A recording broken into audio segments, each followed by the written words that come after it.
L'Esprit de Dieu me révèle qu'il y a une personne qui est liée par un esprit qui la fatigue, qui le fatigue. Cet esprit-là lui demande chaque fois de faire des choses qui ne glorifient pas le nom de Dieu. L'Esprit de Dieu me dit de te dire que aujourd'hui, en cet instant, il va te délivrer. Il va te délivrer. Il te montre que ce que tu fais n'est pas bien. Il faut que tu changes pour que lui aussi puisse t'abonner dans une autre dimension. Reçois ta délivrance au nom de Jésus. Toi qui as mal dans le dos, reçois ta guérison maintenant même. Reçois ta guérison maintenant même. La douleur s'en va. Crois seulement. Ne doute pas, crois seulement. La douleur s'en va. Dans le nom de Jésus. Sa parole sainte te dit que en mon nom, ils imposeront les mains aux malades et les malades seront guéris. Oui, par le nom de Jésus, le puissant nom de Jésus, reçois ta guérison. Au nom de Jésus-Christ. Au nom de Jésus-Christ. Au nom de Jésus. Ce matin, Seigneur, nous te bénissons, Seigneur. Nous te glorifions, Seigneur.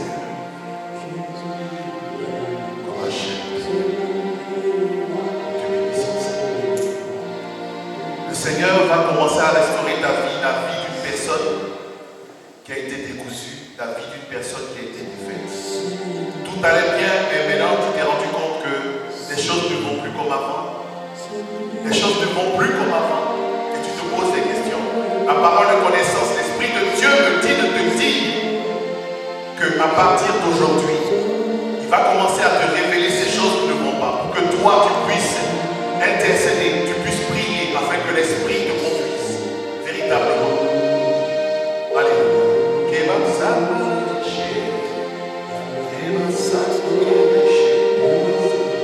Au nom de Jésus. Merci Seigneur pour Seigneur cette parole de connaissance. Seigneur.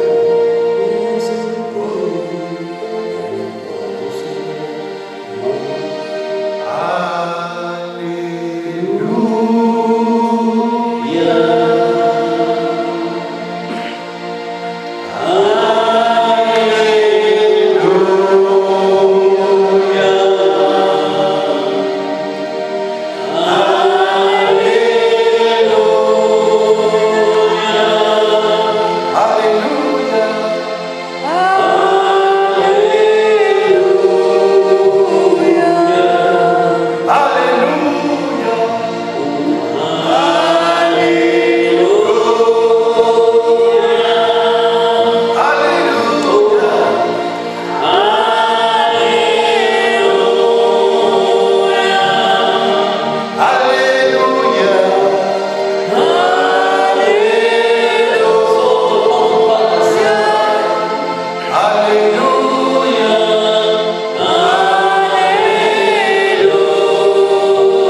Alors tiens-toi debout, élève ta voix et prie ton Dieu. Prie ton Dieu. Parmi dans l'assemblée, est-ce qu'il y a une voix? Personne? Est-ce qu'il y a une personne qui veut se lever pour prier ton Dieu? Merci Seigneur pour tout ce que tu fais, Seigneur. Nous te demandons pardon si on t'a offensé, Seigneur. Ayons une pensée pour les personnes qui sont dans la solitude, qui sont dans la détresse. Ayons une pensée aussi pour les personnes qui sont sans abri, qui n'ont pas de nourriture. Ayons aussi une pensée pour les gens qui sont dans la guerre, dans la douleur, dans la famine. Oh Seigneur, je t'en supplie, envoie tes anges vers eux, Seigneur. Ayons aussi fait en sorte d'envoyer tes anges pour nos familles, pour nos enfants, petits-enfants, frères et sœurs, neveux, nièces, pour tous les amis, pour toutes les personnes qui sont dans la solitude, qui vivent un drame, qui sont dans la douleur, dans le chagrin, dans les hôpitaux, Seigneur. Pour tout cela, nous t'implorons, va au-devant d'eux. Et pour tout cela, nous te disons Amen. Amen, amen, amen, amen. On va prier. Alléluia. Est-ce qu'on peut acclamer le Seigneur?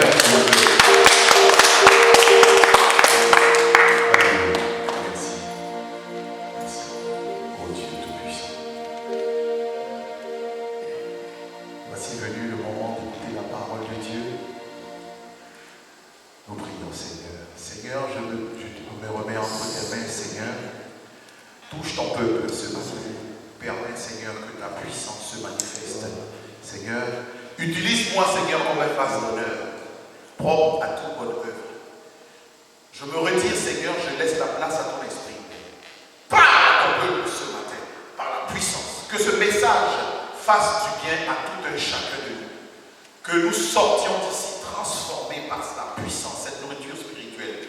Oh Seigneur, tu as dit dans ta parole que mon peuple périt faute de connaissance, parce qu'il n'est pas enseigné.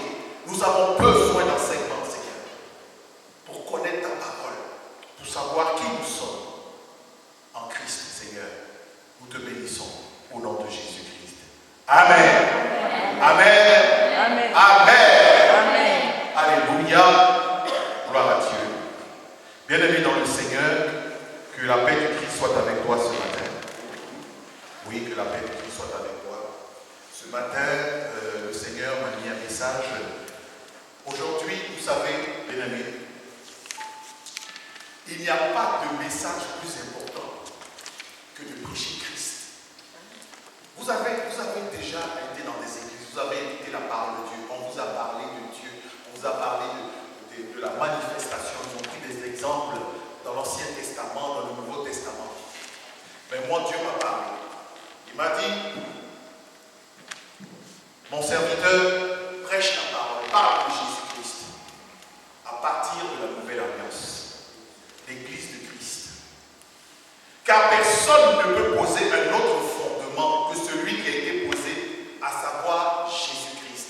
Ça se trouve dans 1 Corinthiens 3, 11. Vous voyez, 1 Corinthiens 3, 11. Aujourd'hui, le message aujourd'hui, nous sommes dans les derniers temps. Aujourd'hui, nous devons prêcher Christ, Jésus-Christ révélé.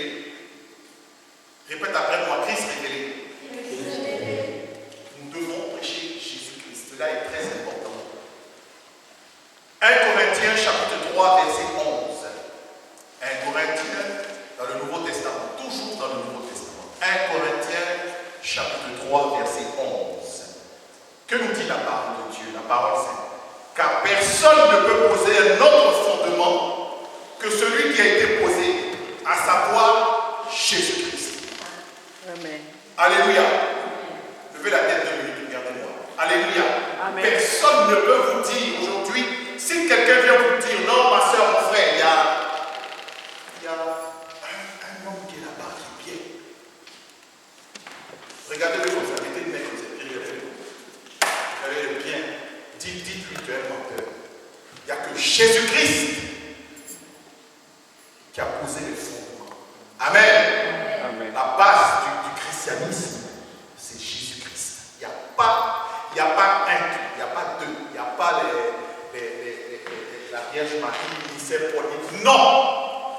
Il y a une seule personne, Jésus-Christ. Alléluia. On est d'accord là-dessus? Amen. Amen.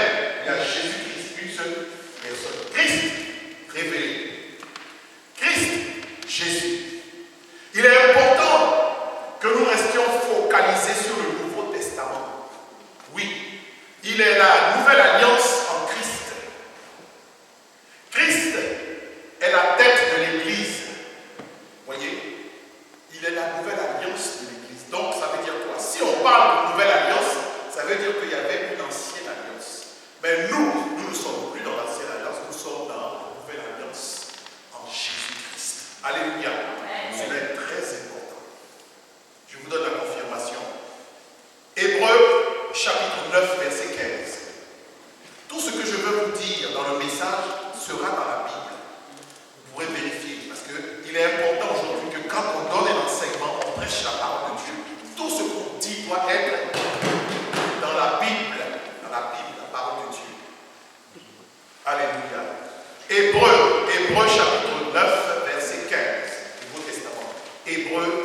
chapitre 9, verset 15. Oui, la nouvelle alliance. Il est important aujourd'hui que le peuple de Dieu comprenne de parler de l'avènement de Christ. Christ révélé jusqu'à son retour. Il faut enseigner le peuple. Le peuple de Dieu doit comprendre que tout doit être christocentrique, que Christ soit au cœur de nos vies. Christ doit être au cœur de tout ce que nous faisons. Si nous faisons des choses sans Christ, cela n'a aucune valeur devant les yeux de Dieu. Alléluia. Hébreux chapitre 9, verset 15. Je lis la parole de Dieu. Et c'est pour cela qu'il est le médiateur de la nouvelle alliance. Il est le médiateur de la nouvelle alliance, afin que la mort étant intervenue par le rachat de transgressions commises sous la première alliance, ceux qui ont été appelés reçoivent l'héritage éternel qui leur a été promis. Alléluia. Ceux qui ont été appelés reçoivent l'héritage de ce qui leur a été promis. Dans le passage que nous venons de lire, c'est très important. Ceux qui ont été appelés, nous sommes ici, nous avons été appelés pour recevoir quoi? Un héritage. Donc ça veut dire quoi? Ça veut dire que quand on parle d'héritage, nous qui sommes appelés, nous avons droit à une part d'héritage. Et notre héritage, c'est d'être Christ. C'est Christ qui nous donne accès à cet héritage. Alléluia. Et notre héritage nous permet de rentrer, d'obtenir notre salut. Nous sommes héritiers de Dieu et co-héritiers avec Christ. Après, qu'est-ce que Dieu fait de nous? Ses enfants. Alléluia. Alléluia. Donc Christ est la base. Quelqu'un dit Amen, Amen, Amen. Alléluia. Il est important. Et c'est ça pour là qu'il est le médiateur de la nouvelle alliance. Afin que la mort étant intervenue pour le rachat, il est mort pour notre rachat, les rachats de notre transgression. Il est mort à la croix pour nos péchés, pour la rédemption de nos âmes et la rémission de nos péchés. Christ a versé son sang. Ça, tout le monde connaît ce message. Tout le monde est au courant de ça. Amen. Alléluia. Mais il dit, sous la première alliance, le rachat de la transgression commis sous la première alliance, c'est-à-dire dans l'Ancien Testament, ceux qui ont été appelés reçoivent l'héritage éternel qui leur a été promis. Il y a une promesse quelque part. Répète après moi la promesse. Oui, tu as part à la promesse. Alléluia. On va voir encore un autre passage, toujours dans le Nouveau Testament. Actes chapitre 4. Actes chapitre 4, versets 11 à 12. Actes chapitre 4, versets 11 à 12. C'est pour ça que je vous dis que Jésus-Christ est incontournable. Jésus-Christ est incontournable. Actes chapitre 4, versets 11 à 12. Que dit la parole de Dieu? Actes chapitre 4, versets 11 à 12. Je lis la parole de Dieu. Jésus est la pierre rejetée par vous qui bâtissez et qui est devenue la principale de l'angle. Il n'y a de salut en aucun autre, car il y a sous le ciel aucun autre nom qui ait été donné parmi les hommes par lequel nous devions être sauvés. Alléluia. Jésus est la pierre rejetée par vous qui bâtissez, qui est devenue la principale de l'angle. Alléluia. Ça veut dire quoi? Ça veut dire que ta foi doit avoir pierre principale, Jésus-Christ. Si la pierre est retirée, tout l'édifice de ta foi s'écroule. Dans une maison, avant de construire une maison, nous faisons le soubassement, n'est-ce pas? Et quand on a fini de faire le soubassement, à l'angle de la maison, on met une pierre à cet endroit, de telle sorte que cette pierre-là, la pierre angulaire, puisse soutenir tout l'édifice. Mais imaginez-vous un peu, la pierre angulaire qui soutient tout l'édifice. Du jour au lendemain, on retire cette pierre. Qu'est-ce qui va se passer? Tout l'édifice va s'écrouler, n'est-ce pas? Alors que la Bible nous dit que Jésus est la pierre angulaire par vous qui bâtissez, qui est devenue la principale de l'angle. C'est-à-dire la principale. C'est pour ça tout à l'heure j'ai dit qu'il fallait que nous menions une vie chrétienne christocentrique. Christ doit être au cœur de notre vie chrétienne. Alléluia. Dis à ton voisin, tu as bien fait d'être là ce matin. Parce que le message que nous allons descendre à la parole de Dieu en profondeur. Moi j'aime bien rentrer en profondeur de la parole de Dieu. J'aime enseigner le peuple. Alléluia. Alléluia. Oui. Il est la pierre rejetée car par vous qui bâtissez qui est devenue la principale. Il y a de salut en aucun autre. Car il y a sous le ciel aucun autre nom qui a été cité. Je vous assure, bien-aimés dans le Seigneur. On va vous parler de prier Saint Paul. C'était vraiment. La parole de Dieu, elle est claire. Ce n'est pas moi qui écris la parole de Dieu. Elle est inspirée par l'Esprit de Dieu. Alléluia. Il n'y a aucun autre sous le ciel, aucun autre nom qui ait été donné parmi les hommes par lequel nous devions être sauvés, si ce n'est que Jésus-Christ, le nom de Jésus-Christ. Alléluia. Il est la pierre principale, le Christ. On va rester toujours dans le Nouveau Testament. Moi, j'aime bien prêcher dans le Nouveau Testament. Matthieu, chapitre 16, verset 18. On va parler de l'Église. L'Église de Christ. Matthieu, chapitre 18. Non, pardon, Matthieu, chapitre 16. Matthieu, chapitre 16, verset 18. Vous allez bien comprendre. Alléluia. Alléluia. L'Église de Dieu. Le corps du Christ. Alléluia. Ce matin, on va rentrer en profondeur. Vous allez voir, je vais vous donner beaucoup de révélations. Tout ça, je vous l'offre au nom de Jésus-Christ. Afin que quand vous allez sortir d'ici, vous allez être bénis, bénis, bénis, bénis. Alléluia.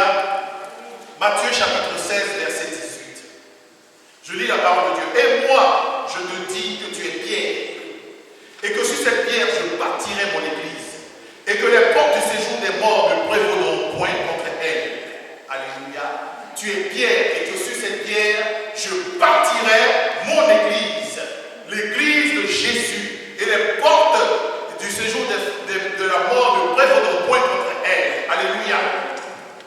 L'église de Christ. Aujourd'hui, l'église dans laquelle nous sommes, c'est l'église de Jésus-Christ. Amen. À part l'église de Jésus-Christ, il n'est pas dit dans le Nouveau Testament qu'il y a une autre personne qui a bâti une église. Non. La seule personne qui a bâti une église, c'est Jésus-Christ. On est bien d'accord. Alléluia. On va rester toujours dans le Nouveau Testament. On va prendre encore Colossiens chapitre 1, verset 18. Colossiens chapitre 1, verset 18. Les épîtres de Paul. Paul aux Colossiens. Colossiens chapitre 1, verset 18. Colossiens chapitre 1, verset 18. Je lis la parole de Dieu. Il est la tête du corps de l'Église. Il est le commencement, le premier-né d'entre les morts, afin d'être en tout le premier. Alléluia. Alléluia. Il est, Colossiens chapitre 1, verset 18. Il est la tête du corps de l'Église. Alléluia. Il est la tête du corps de l'Église. Est-ce que vous comprenez ça? Nous sommes l'Église de Dieu, de Christ. Et Christ est la tête du corps. Amen. Donc l'Église dans laquelle nous sommes, c'est l'Église de Jésus-Christ. Et nous, nous sommes les membres du corps de Christ. Amen. Jusque-là, ça va. Alléluia. On va prendre encore toujours dans le Nouveau Testament, dans les épîtres de Paul. Éphésiens chapitre 1, versets 20 à 23. Éphésiens chapitre 1, versets 20 à 23. Paul aux Éphésiens. Éphésiens chapitre 1, versets 20 à 23. Je lis la parole de Dieu. Éphésiens chapitre 1, verset 20 à 23. Il a déployé en Christ, en le ressuscitant des morts et en le faisant s'asseoir à la droite dans les lieux célestes, au-dessus de toute domination, de toute autorité, de toute puissance, de toute dignité et de tout nom qui se peut nommer non seulement dans le siècle présent, mais encore dans le siècle à venir. Il Il a tout mis à ses pieds et il a donné pour chef suprême l'Église. Amen. Je reprends encore ce passage. Et il a donné pour chef suprême quoi? L'Église. N'est-ce pas? Il a donné pour chef suprême l'Église qui est son corps. La plénitude de celui qui remplit tout et en tout. Vous voyez, l'Église est l'Église de Jésus-Christ. Il a rempli l'Église en tout et pour tout. Alléluia. Ici, dans cette Église, c'est Jésus-Christ qui est le roi des rois. Quelqu'un dit Amen. C'est Jésus-Christ qui est le Seigneur des seigneurs. Il n'y a pas autre chose que Christ. Alléluia. Jésus-Christ est le roi des rois, le Seigneur des seigneurs. La révélation sur la tête de l'Église. Il dit quoi encore dans sa parole? Il dit, je suis la porte. Si quelqu'un entre par moi, il sera sauvé. Il entrera et il sortira et il trouvera des pâturages. Ça se trouve dans Jean 10. Jean 10, verset 9. Jean chapitre 10, verset 9. Alléluia. Vous voyez que beaucoup de passages dans la parole de Dieu sont véritables. Elles nous éclairent. Elles illuminent les yeux de notre cœur. Oui, Seigneur. Le Seigneur, Jésus, nous a donné beaucoup de paroles et de révélations. Alléluia. Alors, le passage c'est Jean chapitre 10, verset 9. Il dit, je relis encore une fois, je suis la porte. Si quelqu'un entre par moi, il y a là une vérité, là. Il y a une révélation. Il dit, je suis la porte. Si quelqu'un entre par moi, il sera sauvé. Et il dit encore, il entrera et il sortira et il trouvera de verts pâturages. En général, dans une maison, levez la tête 2 minutes, dans une maison, il y a plusieurs portes. Il y a la porte, du salon, quand tu rentres dans la maison. À la porte pour aller dans la cuisine, il y a la porte pour aller dans les chambres. N'est-ce pas? La porte est comme une barrière tu peux ouvrir, qui te donne accès à un lieu précis, à une salle précise, n'est-ce pas? Mais Christ dit qu'il est la porte. Il dit, je suis la porte. Si quelqu'un entre par moi, qu'est-ce que ça veut dire? Si quelqu'un entre par moi, ça veut dire quoi? Ça veut dire que si tu entres en Christ, si tu te caches en Christ, vous allez me dire, mais pasteur, comment il faut faire? C'est pas compliqué. Tu prends la décision et tu laisses ton cœur, ton esprit à Christ. Et que tout ce que tu vois, c'est Christ qui voit à travers tes yeux. Tout ce que tu dis, c'est Christ qui parle à travers ta bouche. Tout ce que tu entends, c'est Christ qui entend à travers tes oreilles. C'est possible. Mais il faut accepter l'esprit, le feu du Saint-Esprit. Il faut que ton esprit, ton âme et ton corps traversent le feu du Saint-Esprit. Pour appartenir au corps de Christ, pour être membre à part entière du corps de Christ, nous devons apprendre à être métamorphosés. Une métamorphose spirituelle. Nous devons apprendre à changer notre façon de penser. Alléluia. Ce que je suis en train de vous expliquer, c'est dans la Bible, ce n'est pas moi qui le dis. Je vais vous expliquer. Alléluia. Alléluia. Il dit, je suis la porte, si quelqu'un entre par moi, il sera sauvé. Il entrera, il sortira et il trouvera de verts pâturages. Quand Christ parle de verts pâturages, il s'agit de quoi? Il entrera en moi et il sortira et il trouvera de verts pâturages. Les verts pâturages, ce sont des bénédictions de Dieu que Dieu va déverser dans ta vie. Quelqu'un dit Amen. Amen. Si tu te caches en Christ, ta situation va changer au nom de Jésus. Amen. C'est pourquoi l'apôtre Paul il dit, dans ses épîtres, il dit, ce n'est plus moi qui vis, c'est Christ qui vit en moi. L'apôtre Paul, il a compris. Il a compris ces choses-là. Ce n'est plus moi qui vis, c'est Christ qui vit en moi. Alléluia. Aujourd'hui, si tu es membre du corps de Christ, tu dois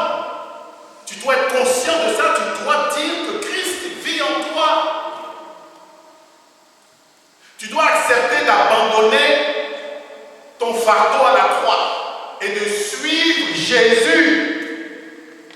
Alléluia. Alléluia. Sa parole le dit clairement. Dieu a déployé en Christ en le ressuscitant des morts et en faisant s'asseoir à la droite dans les lieux célestes.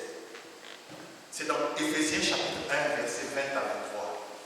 Il a déployé en Christ en le ressuscitant des morts et en le faisant s'asseoir à la droite dans les lieux célestes, au-dessus de toute domination, de toute autorité, de toute puissance, de toute dignité et de tout nom qui se peut nommer seulement dans le siècle présent, mais encore dans le siècle à venir. Et il a tout mis à ses pieds. Il a nommé pour chef suprême l'Église, qui est son corps, la plénitude de celui qui remplit tout en tout. Alléluia. Et il dit encore, Jean 10, on l'a vu tout à l'heure, Jean 19, je suis la porte, si quelqu'un rentre par moi, il sera sauvé. Il entrera, il sortira, il trouvera divers pâtirages. On va voir encore un autre passage. Luc chapitre 9, verset 23. Luc, on va rester toujours dans le Nouveau Testament. On n'ira pas ailleurs que le Nouveau Testament. Luc chapitre 9, verset 23. Luc chapitre 9, verset 23. Je lis la parole de Dieu. Puis, Luc chapitre 9, verset 23. Puis il dit à tous, si quelqu'un veut venir après moi, qu'il renonce à lui-même, qu'il se charge chaque jour de sa croix et qu'il me suive. Alléluia. Je relis. Si quelqu'un veut venir après moi, qu'il renonce à lui-même. Ça veut dire quoi? Renoncer à soi-même pour suivre Jésus. Renoncer à soi-même. Renoncer à ton être extérieur, à ton apparence. Moi je. La fierté. Moi je. Je vais parler de ça ici dimanche. J'ai dit, si le pasteur te demande d'aller nettoyer les toilettes de l'église, si tu es orgueilleuse, on saura que si tu es orgueilleux ou pas. Tu vas dire, non, comment il peut me demander d'aller nettoyer les toilettes de l'église? Alors que, aux yeux de Dieu, c'est une grâce. Tu nettoies les toilettes de sa maison. Tu ranges les chaises de sa maison. Tu chantes pour lui dans sa maison. C'est une grâce. Au lieu de regarder, de réfléchir avec la chair, réfléchissons avec les yeux spirituels. Alléluia. Christ dit, si quelqu'un veut venir à moi, qui renonce à lui-même, qui se charge de sa croix, tu dois laisser tomber des mauvaises habitudes, bien aimé dans le Seigneur. Tu dois laisser ta fierté, ton orgueil. Quel que soit ton niveau intellectuel, Jésus n'a pas besoin de ça. Dieu n'a pas besoin de ça. Amen. La vie chrétienne est une vie spirituelle. Ça n'a rien à voir avec les pensées charnelles, avec la fierté. Les bénédictions sont là. Si tu crois en Dieu, si tu mets Christ dans ta vie au devant de toi, les bénédictions te poursuivront. Amen. Oui. Ce n'est pas le pasteur Emmanuel qui nous dit, mais c'est Dieu qui dit. Si tu es venu ici ce matin pour écouter le pasteur Emmanuel, tu as tout faux. Tu viens écouter la parole de Dieu. On est bien d'accord. Le pasteur Emmanuel, c'est un canal que Dieu utilise pour te donner ses pensées. C'est tout. Tu ne viens pas ici pour regarder le pasteur. Tu viens ici pour écouter la voix de Dieu. Que Dieu te bénisse. Amen. Ma prière pour toi, c'est que je veux que Dieu te bénisse. Que Dieu te remplisse de bonheur dans tous les domaines. Au nom de Jésus. Alléluia. Galates chapitre 5, verset 24. Galates chapitre 5, verset 24. Ceux qui sont, je lis la parole de Dieu, Galates, toujours dans les épîtres de Paul, Galates chapitre 5, verset 24. Ceux qui sont à Jésus-Christ ont crucifié la chair avec ses passions et ses désirs. C'est de ça que je parlais tout à l'heure. Ceux qui sont, Galates chapitre 5, verset 24. Ceux qui sont à Jésus-Christ ont et ses désirs.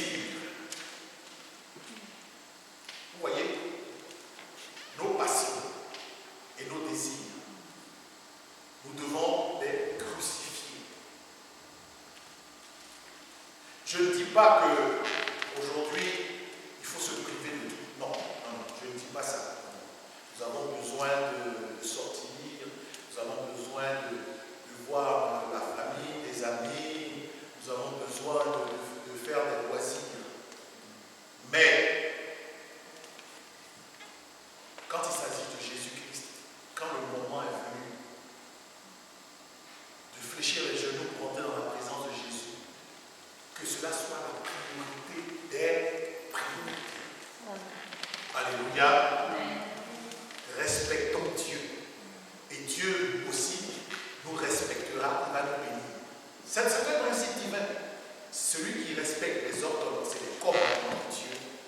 Dieu le bénit. C'est clair. Il n'y a pas plusieurs solutions. Alléluia. C'est pour ça la Bible dit, ceux qui sont en Jésus-Christ ont crucifié la chair avec ses passions et ses désirs. Encore, il y a un autre passage encore que l'apôtre Paul a dit dans Colossiens chapitre 3, verset 5. Je vais vous donner beaucoup de passages afin que quand vous allez sortir d'ici, vous allez rentrer chez vous à la maison, vous allez pouvoir revoir, vous allez méditer la parole de Dieu. C'est là. La Bible nous dit que mon peuple périt faute de connaissance. Et c'est important d'avoir la connaissance de la parole de Dieu pour ne pas périr. C'est la parole de Dieu qui fait grandir notre foi. Nous conduit véritablement à être des chrétiens affermis. Je reprends pour ceux qui n'ont pas bien. Colossiens chapitre 3, verset 5. Colossiens chapitre 3, verset 5. Je lis la parole de Dieu. Colossiens chapitre 3, verset 5. Faites donc mourir les membres. Écoutez bien. Faites donc mourir les membres qui sont sur la terre. Et puis la Bible cite l'impudicité, l'impureté, les passions, les mauvais désirs et la cupidité, qui est une idolâtrie. Est-ce que vous comprenez ça? Si tu fais, tu pratiques l'impudicité, tu pratiques l'impureté, tu pratiques les mauvaises passions, les mauvais désirs et la cupidité, tout ça, le Seigneur, toutes ces passions-là sont en inimitié avec la parole de Dieu. Alléluia. Alléluia. Vous savez, bien aimé, levez la tête 2 minutes. En réalité, Dieu a créé l'homme avec des pensées charnelles et spirituelles. Oui, Dieu nous a créés à son image, n'est-ce pas, selon sa ressemblance. Mais Dieu a créé l'homme avec ses pensées charnelles et spirituelles. Mais ce que Dieu veut, écoutez-moi très bien, ce que Dieu veut, c'est de nous amener dans une dimension spirituelle. Il nous a créés avec les pensées charnelles. Mais les pensées charnelles ne l'intéressent pas de Dieu. Ce qui l'intéresse, ce sont nos pensées spirituelles, notre âme, notre esprit. De nous emmener dans une dimension spirituelle qui est la plus importante. Amen. Répète après moi, le spirituel est plus important. Amen. Alléluia. Il veut nous emmener dans une dimension spirituelle. Je parlais de ça tout à l'heure, en pensée. Tes pensées doivent traverser le feu du Saint-Esprit. Quelqu'un dit Amen. Amen. Ta parole, tout ce que tu dis doit t'accompagner du Saint-Esprit. Amen. Les actions que tu mets pour Dieu, que tu veux faire, depuis longtemps, Dieu t'a dit, fais ça pour moi, ma soeur, ma fille. Prie pour moi, tu dois chanter pour moi. Depuis longtemps, tu as ça dans ton cœur, mais tu ne veux même pas écouter. Aujourd'hui, Dieu est en train de me parler, Dieu est en train de m'emmener, de te rappeler ces choses-là, pour te dire qu'il faut que tu fasses un pas de foi. Alléluia. Que tu fasses un pas de foi. Prends la décision aujourd'hui de faire un pas de foi pour Christ. Ça ne concerne pas les gens. Tu n'es pas venu ici à cause de ton voisin et ta voisine. N'est-ce pas? Tu n'es pas venu ici à cause de ton mari. Bien. Tu n'es pas venu pour ça. Tu es venu pour rencontrer ton Dieu. Le salut salut est personnel. Il faut que si tu n'as pas encore fait, si le Seigneur t'a mis au cœur de faire quelque chose pour lui, fais-le. Mais si tu fais c'est pour lui, ce n'est pas pour quelqu'un. Et toi-même dans ton cœur, tu sais que si tu agis pour Dieu, Dieu va te bénir. Tu le sais. Alors pourquoi tu ne le fais pas? C'est ça, être membre du corps de Christ. Être membre du corps de Christ, c'est agir pour Dieu. Alléluia. Être membre du corps de Christ, c'est agir pour Dieu en pensée, en parole et en action. Amen. Nous devons traverser le feu du Saint-Esprit avec notre esprit, notre âme et notre corps. L'apôtre Paul le dit, ne savez-vous pas que vous êtes le temple de Dieu et que l'Esprit de Dieu habite en vous? Ça se trouve dans 1 Corinthiens 3,16. 1 Corinthiens 3,16. Ne savez-vous pas que vous êtes le temple? Alléluia. Bien-aimé dans le Seigneur, si tu es le temple, ton corps est le temple du Saint-Esprit, si tu es conscient que ton corps est le temple du Saint-Esprit, tu ne peux pas te permettre de faire n'importe quoi. Amen. Si, même dans ta maison, que tu vas dans les toilettes pour faire ton besoin naturel, n'est-ce pas? C'est normal. Quand tu rentres dans les toilettes, tu t'en vas avec le Saint-Esprit. Là, c'est vous. Tu t'en vas avec le Saint-Esprit parce qu'il est en toi. Le temple de Dieu en toi. Donc, tu penses que tu es seul, n'est-ce pas? Alors que tu n'es pas seul en réalité. Il te voit.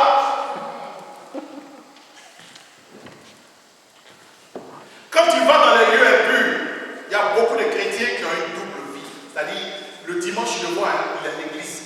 Il est là. Alléluia, alléluia, à Dieu. La semaine, il se cache comme ça.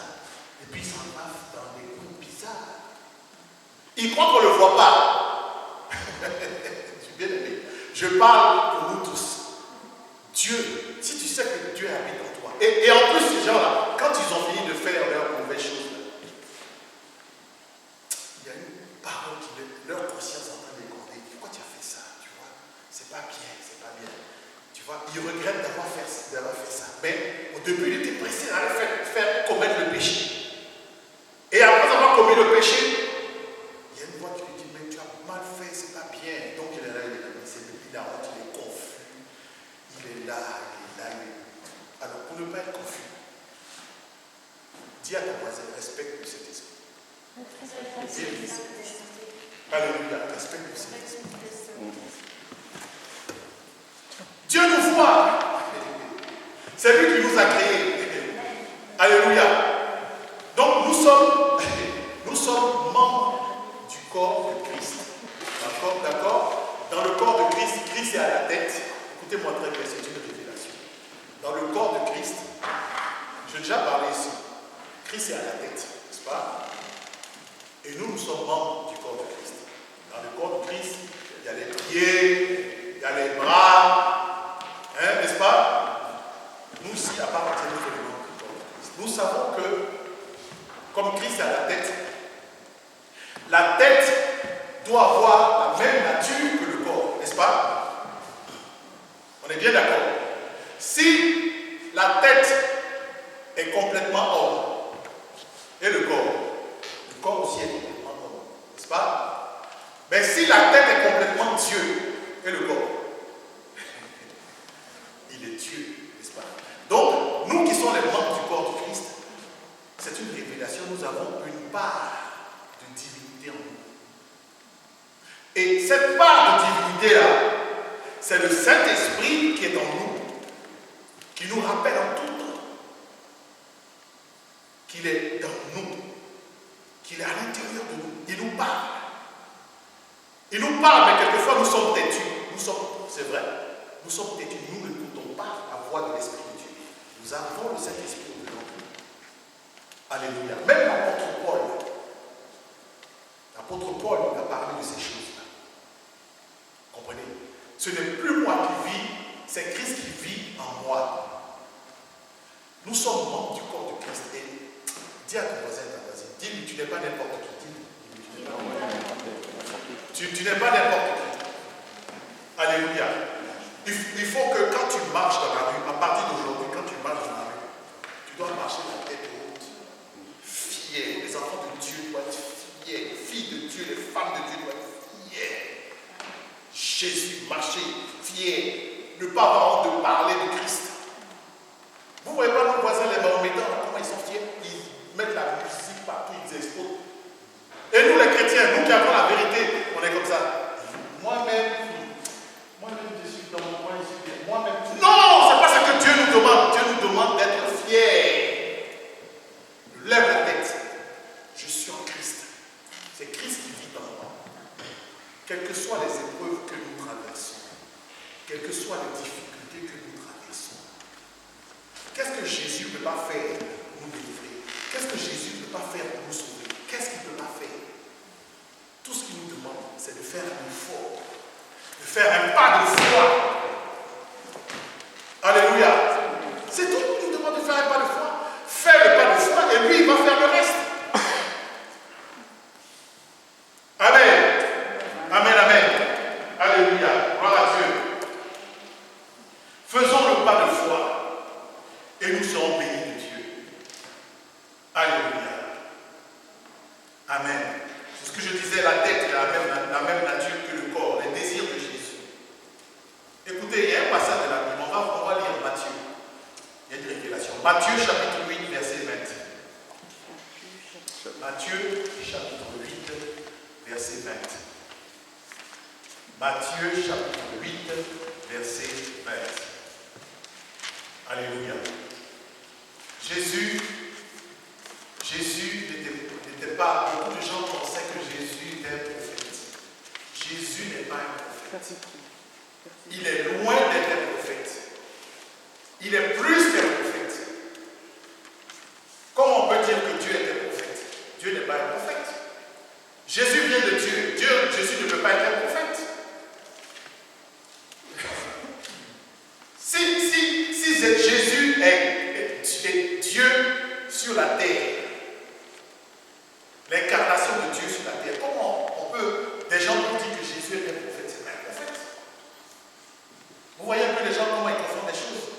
Jésus n'a rien à voir avec le prophète. Jésus est Dieu. Quelqu'un dit Amen. Alléluia. Matthieu chapitre 8, verset 20.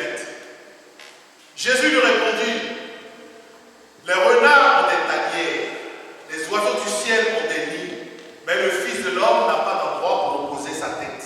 Alléluia. Levez la tête de minutes. Jésus dit, les renards ont des tanières et les oiseaux du ciel ont des nids, mais le Fils de l'homme n'a pas d'endroit pour reposer sa tête. Quand on lit ce texte, ça a l'air d'être un texte banal, simple. Quand il dit, les oiseaux ont des tanières, les oiseaux ont des nids, les renards ont des tanières, mais le Fils de l'homme n'a pas d'endroit pour reposer sa tête.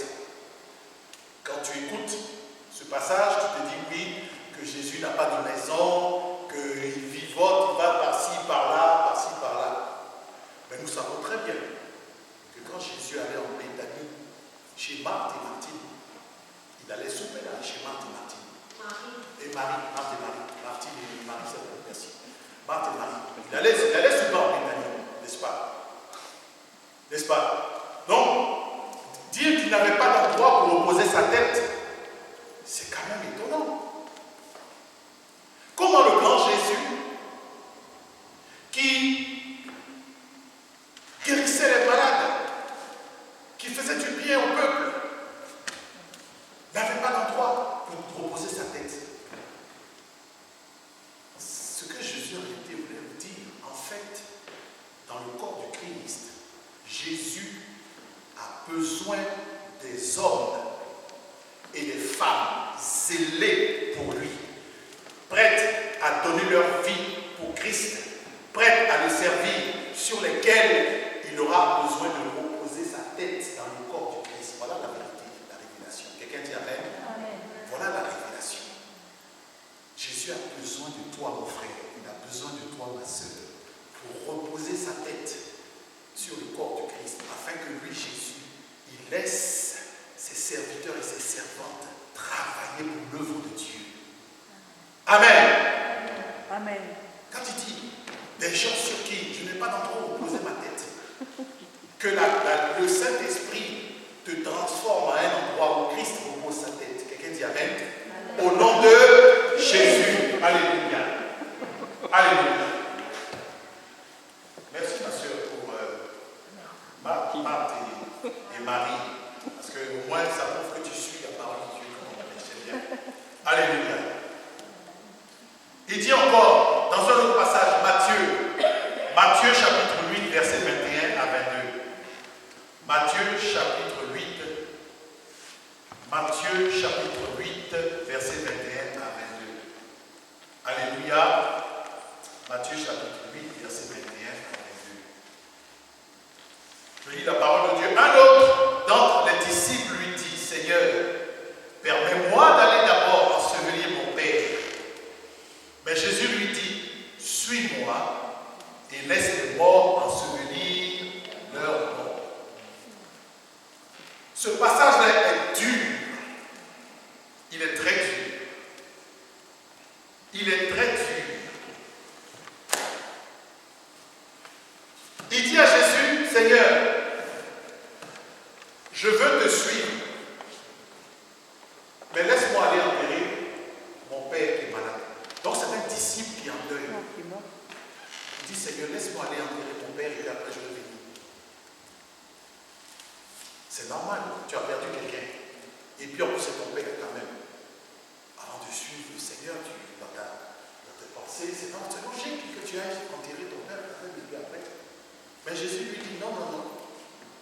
Jésus lui donne une parole bizarre qui lui fait mal au cœur. Il ne comprend pas. Il dit, laisse les morts enterrer leurs morts. Alléluia.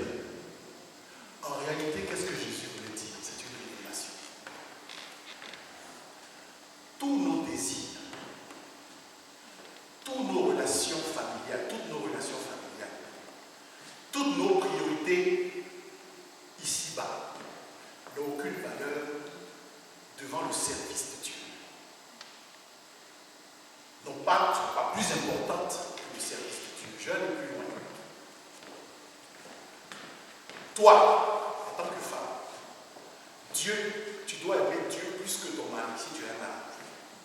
Si tu as des enfants, tu dois aimer Dieu plus que tes enfants. Je dis des choses qui choquent un peu. Dieu doit être avant tout. Le disciple, il a perdu son parent, il dit, Seigneur, laisse-moi aller enterrer mon parent. Et puis je vais venir te suivre. Jésus dit non. Laisse les morts enterrer leur mort. Viens me suivre. Est-ce que vous comprenez ce que je suis en train de vous dire? L'importance, la valeur de servir Dieu. Ça demande de grands sacrifices. Alléluia. Ça demande de grands sacrifices. C'est un engagement. Mais au bout, qu'est-ce qu'il y aura? Au bout, il y aura des bénédictions et des grâces. Le salut, il y a le salut qui t'attend. C'est pour ça aujourd'hui, en tant que chrétien, nous avons des principes à mettre en pratique pour avoir accès à notre salut. Si nous voulons, nous pensons, nous considérons dans notre fort intérieur que nous sommes membres du corps de Christ, alors nous devons appliquer, mettre en pratique les ordonnances et les commandements de la parole de Dieu. C'est pas facile, hein? Quand Jésus te dit, abandonne tes parents, et puis je vais être en premier dans ta vie, dans tout ce que tu fais, c'est pas facile. Mais c'est un engagement. C'est une décision personnelle. Ça ne concerne pas ton voisin ni ta voisine, non. C'est personnel. Le salut est personnel. Amen. Amen. Alléluia. C'est personnel. Alléluia. Gloire à Dieu. La parole de Dieu, elle est. Je ne suis pas en train de vous prêcher une parole qui vous caresse toujours dans le sens du poil. Non.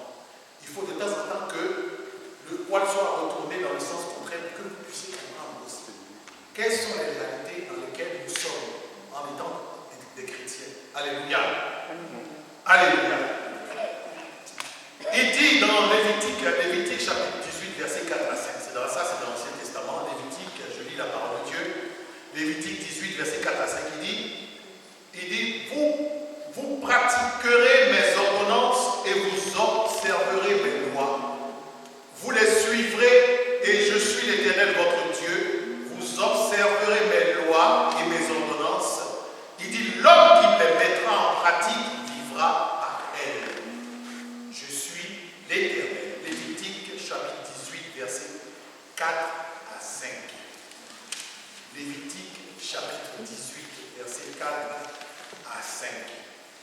Je relis encore pour ceux qui n'ont pas encore tourné la page. Vous pratiquerez mes ordonnances et vous observerez mes lois. Vous les suivrez, je suis l'Éternel votre Dieu. Vous observerez mes lois et mes ordonnances. Et maintenant, il dit, l'homme qui les mettra en pratique, vivra par elle. Amen. Amen. Je vais demander à Janine de lire un autre passage dans le Nouveau Testament, Romains chapitre 7, à partir du verset, on va lire le verset 22 à 23. Ce qui concerne encore les lois de l'Éternel. Les lois de l'Éternel. Alléluia, les lois de l'Éternel. Romains chapitre 7. Romains chapitre 7. Oui, à partir du verset 22. À partir du verset 22 à 23. J'ai la parole de Dieu. Amen. Car je prends plaisir à la loi de Dieu selon l'homme intérieur. Mais je vois que mes membres et une autre loi qui lutte contre la loi et mon entêtement, qui me rend captif à la loi du péché et qui est dans mes membres. Amen. Amen. Vous voyez, je vous parlais de l'apôtre Paul. L'apôtre Paul aussi, même s'il avait vécu des expériences extraordinaires avec Dieu, l'apôtre Paul avait en lui un combat. Il avait un combat. Le combat du bien et le combat du mal.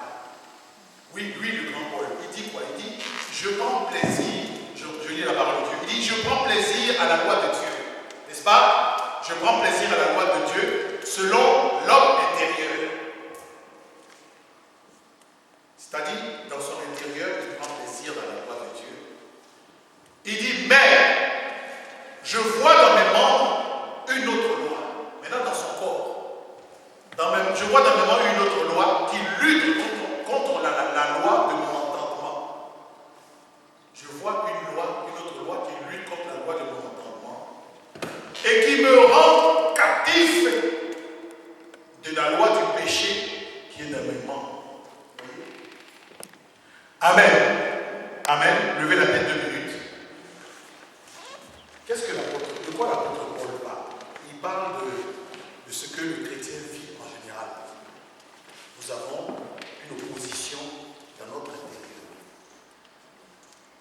Il y a une voix qui te dit, tu vois pas cette personne-là, elle m'énerve. Insulte-le. Tu es en colère, tu as raison, fâche-toi. Tu es fâché, fâche-toi, tu as raison. Sois violent, sois méchant. Et puis la deuxième voix te dit, non,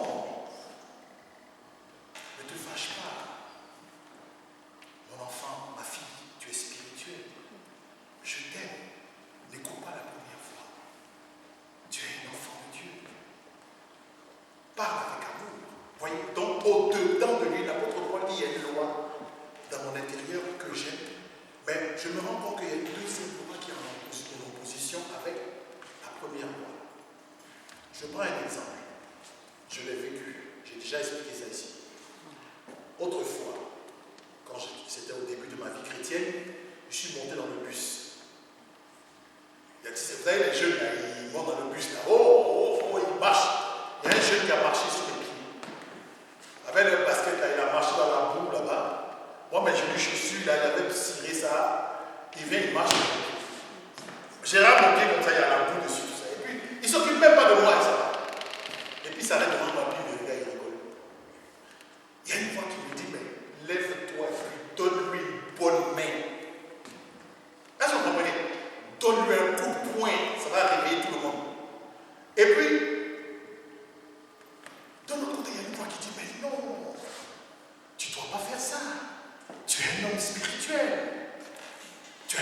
Dieu en toi. Est-ce que vous comprenez? C'est un combat. Je suis sûr que vous avez déjà vécu ça. Vous avez vécu ça. C'est un combat. Et quand c'est comme ça, faites l'effort que vous. Et puis répétez au-dedans de vous, c'est plus moi qui vis, c'est Christ qui vit en moi. Dites Christ, c'est plus moi qui vis, c'est Christ qui vit en moi. Vous allez voir, la voix de la méchanceté va s'écarter. Laissez place à l'amour dans votre cœur.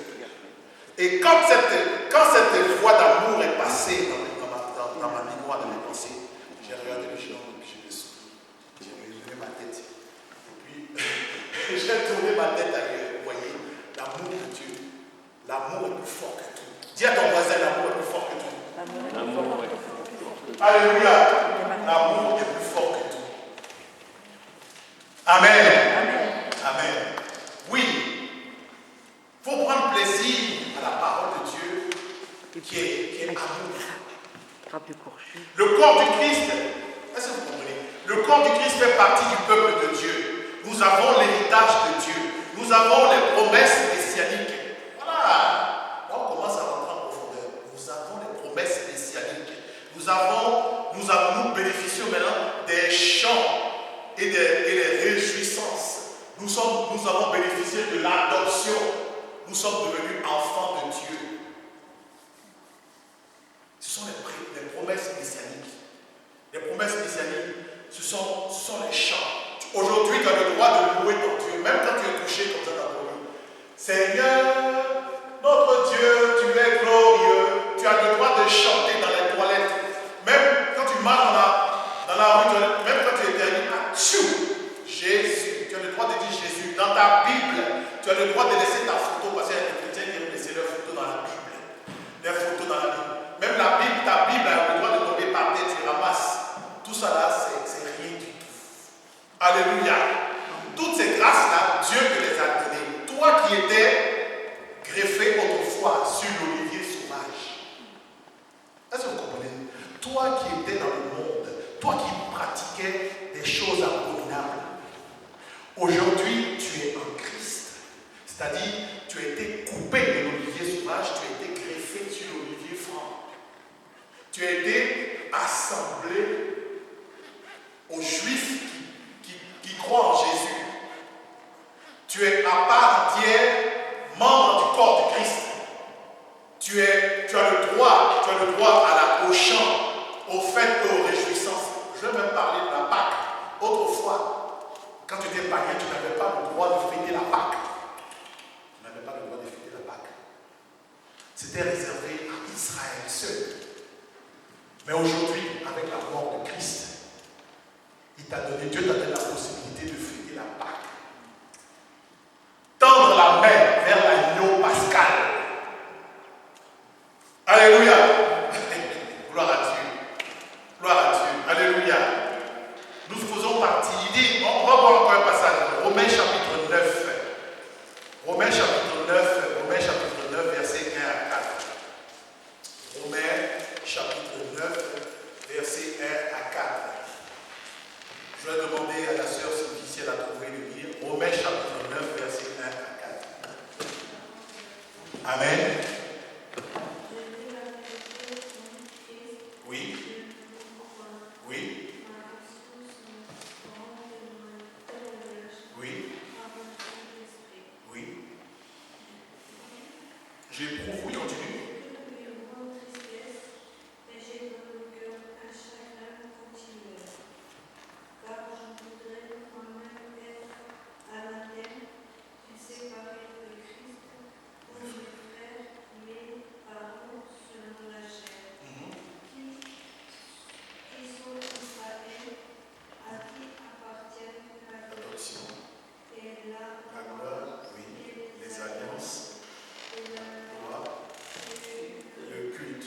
Amen. Amen. D'accord. Amen. Alléluia. Amen. Que Dieu te bénisse. Il dit, je dis la vérité. Ça, c'est l'apôtre Paul qui parle. Il dit, je dis la vérité. En Christ. Je ne mens point. Ma conscience m'en est témoignage par le Saint-Esprit. J'éprouve une grande tristesse. Il dit qu'il est triste. Homme de Dieu. dans le cœur un chagrin continuel, car je voudrais être moi-même anathème, séparé de Christ. Ça veut dire quoi? Être anathème, séparé de Christ, c'est-à-dire, il voudrait être puni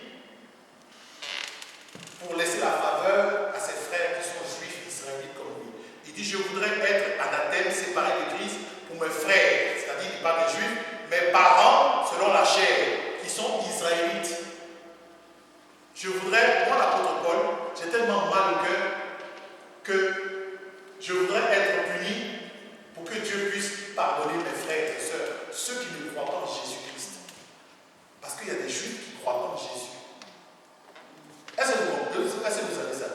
Il y a des juifs qui ne croient pas en Jésus. L'apôtre Paul dit, je voudrais être anathème pour mes frères, mes parents selon la chair qui sont séparés, qui sont israélites, à qui appartient l'adoption et la gloire et les alliances et la loi et le culte. Ceux qui ne croient pas en Jésus n'ont pas cette faveur. Ils ont été retranchés de l'olivier franc pour te laisser la place à toi. Toi qui es membre du corps du Christ. Donc, à qui appartient quoi? Je relis encore. À qui appartient l'adoption? Nous sommes enfants de Dieu. Quelqu'un dit Amen. À qui appartient l'adoption? Quand tu es membre du corps du Christ, il dit, et la gloire de Dieu t'appartient. Amen. Les alliances t'appartiennent. Quelqu'un dit Amen. Et la loi de Dieu t'appartient. Amen. Et le culte, ce que nous faisons actuellement, t'appartient. Amen. C'est une grâce divine. Aujourd'hui, être membre du corps du Christ, c'est être dans une dimension spirituelle très élevée.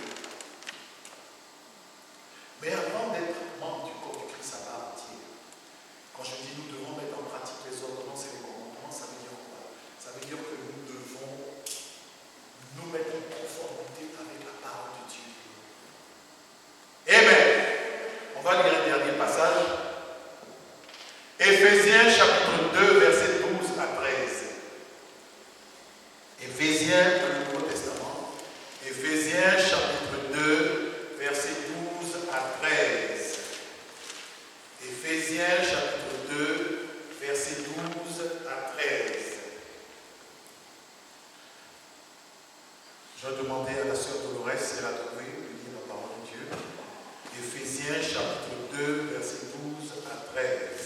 Je lis la parole de notre Père. Amen. Souvenez-vous que vous étiez en ce temps-là sans Christ, privés du droit de cité en Israël, étrangers aux alliances de la promesse, Oui. sans espérance et sans Dieu dans le monde. Oui. Mais maintenant, en Jésus-Christ, vous qui étiez jadis éloignés, vous avez été rapprochés par le sang du Christ. Amen. Amen. Vous voyez, la parole de Dieu est claire. En vérité, autrefois, souvenez-vous que vous étiez en ce temps-là sans Christ, privés de droit de cité en Israël. Autrefois, tu n'avais pas le droit d'aller en Israël parce que tu faisais partie du peuple impur. Est-ce que tu comprends ça? Tu n'avais pas accès, tu n'étais pas enfant de Dieu. Dieu n'avait rien à faire avec toi autrefois. Vous étiez privés du droit de cité, étrangers aux alliances et de la promesse. Tu étais étranger, tu ne connaissais pas les alliances. Les alliances étaient seulement pour Israël. Étrangers aux alliances et à la promesse. Amen. Sans espérance et sans Dieu dans le monde. Autrefois, tu étais sans espérance et sans Dieu dans le monde. Autrefois. Ça, c'est ta vie passée. La Bible dit, mais maintenant, moi j'aime bien parce qu'il y a toujours un mais quelque part. Mais maintenant, en Jésus-Christ, vous, c'est-à-dire toi et moi, vous qui étiez jadis éloignés, vous avez été rapprochés par le sang de Jésus. Quelqu'un dit Amen. Est-ce qu'on peut donner une acclamation à cette parole? Alléluia. Nous avons été rapprochés par le sang de Jésus-Christ. Alléluia. Bien-aimés dans le Seigneur, que ce message te fasse du bien. Tu n'es pas n'importe qui. Tu es membre du corps du Christ. Tu as l'Esprit de Dieu en toi. tu as la puissance du Saint-Esprit en toi. Alors déclare des paroles de bonheur, de bénédiction sur toi-même ta vie, sur tes enfants, sur tes projets, sur ta santé. Déclare sans douter. Crois seulement et tu verras la gloire de Dieu. Amen. Amen. Ne t'ai-je pas dit que si tu crois, tu verras ma gloire, tu verras ma gloire se manifester dans ta vie. Ne t'ai-je pas dit que si tu crois, tu verras ma gloire, tu verras ma gloire dans ta vie. Oui, tu m'as dit, Seigneur, si je crois. Oui, tu m'as dit que si je crois, je verrai ta gloire. Je verrai ta gloire. Je verrai ta gloire se manifester dans ma vie. Oui, tu m'as dit que si je crois, je verrai ta gloire. Je verrai ta gloire dans ma vie. Seigneur, merci. Alléluia. On peut acclamer le Seigneur.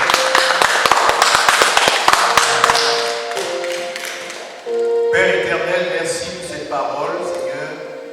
Oh Dieu Tout-Puissant, tu as parlé à ton peuple ce matin. Que cette parole ait impact dans les cœurs, Seigneur. Nous voici, Seigneur, remplis de cette nourriture spirituelle. Nous faisons partie du corps de Christ, dont Christ est la tête. Et que, Seigneur, nous devons être cachés en Christ. Nous devons être métamorphosés. Nous devons être transformés. Notre esprit, notre âme et notre corps doit être caché en Christ pour expérimenter sa gloire. Que ce message, Seigneur, nous fasse du bien, qui touche les cœurs. Que ce message ne soit pas tombé sur une terre aride, mais plutôt sur une terre fertile qui va produire une bonne semence, du fruit, Père très saint, pour que chacun de nous puisse grandir spirituellement. Merci, Seigneur, pour cette parole qui nous fait du bien. Dans le nom de Jésus. Dans le nom de Jésus. Amen.